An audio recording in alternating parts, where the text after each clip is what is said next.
Alors ici, l'objectif, c'est de construire l'intersection entre le plan IJK et le cube, donc A, B, C, D, E, F, G, H. Donc pour ça, déjà, on va construire l'intersection entre le plan IJK et la face EFGH. Donc pour commencer, on peut essayer de voir donc, quels sont les points communs entre le plan IJK et la face EFG, la face du dessus. Déjà, on voit quel point K qui est en commun. Donc, or, l'intersection entre deux plans, c'est une droite, donc il nous faut un deuxième point. Donc pour construire ce deuxième point, on va essayer de construire l'intersection entre la droite IJ et le plan EFG, la face du dessus du cube. Donc pour ça, pour construire l'intersection entre une droite et un plan, il faut trouver un plan intermédiaire qui contient cette droite-là, donc IJ, et qui contient également la face du dessus, donc EFG. Donc quel serait ce plan? Ce plan, ça peut être le plan BIJ.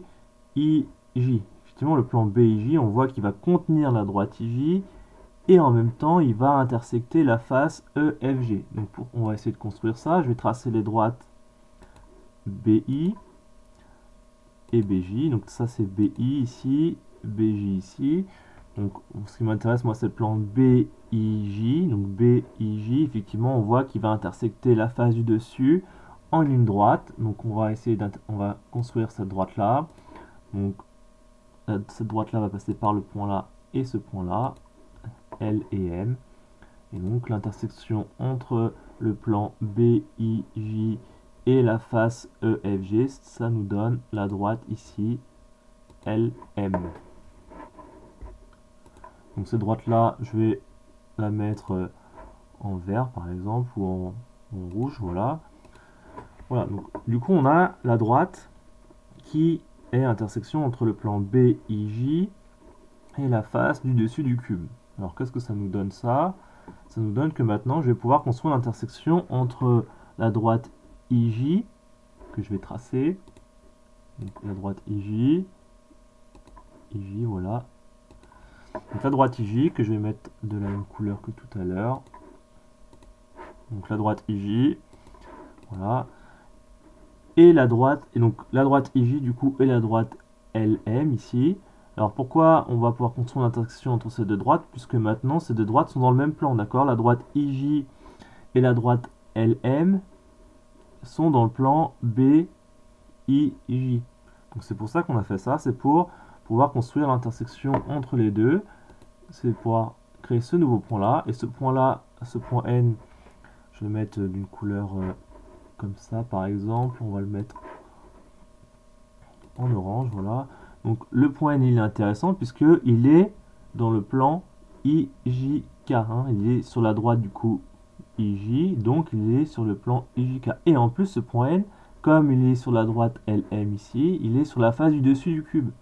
Donc du coup j'ai deux points, ce point là et ce point là, qui sont dans le plan IJK et sur la face du dessus du cube. Donc ça nous permet de construire la section du plan IJK avec la face du dessus du cube. Donc du coup il suffit de relier ces deux points avec une droite. Donc on va relier ces deux points. Et voilà, donc j'ai construit déjà la section que je vais tracer tout de suite après, en vert par exemple. Donc j'ai construit déjà la section du plan IJK avec la face du dessus du cube. Donc du coup on a deux nouveaux points. On va créer ces points là sur les arêtes. Donc on a ce point là et un point par ici. On va zoomer un petit peu. Voilà. Et ce point là. Donc là on a effectivement deux points. Donc ça permet d'avancer la construction de la section du cube. Je remets ça plus centré, voilà. Donc du coup je vais tracer en vert par exemple le segment. Toc. Donc ce segment là avec le point P. Voilà, et on va tracer ça, admettons, en vert. Voilà. Et je vais du coup effacer la droite. Ah, voilà. Donc on a déjà la section de la face du dessus avec le plan du coup IJK. Donc Maintenant, une fois qu'on a la première section là, comme on a un autre point ici, donc là on a le point P ici qui est dans le plan IJK. Ce point d'ailleurs je peux le mettre en jaune pour mieux visualiser un petit peu. Voilà, donc ce point il est bien sur le plan IJK. J'ai un autre point ici, donc là ça va être facile de construire la section sur la face du dessus, sur la face à droite. Et puis également on aura deux points ensuite sur la face de devant. Et successivement on va pouvoir construire la section complète qui passe sur les différentes faces du cube.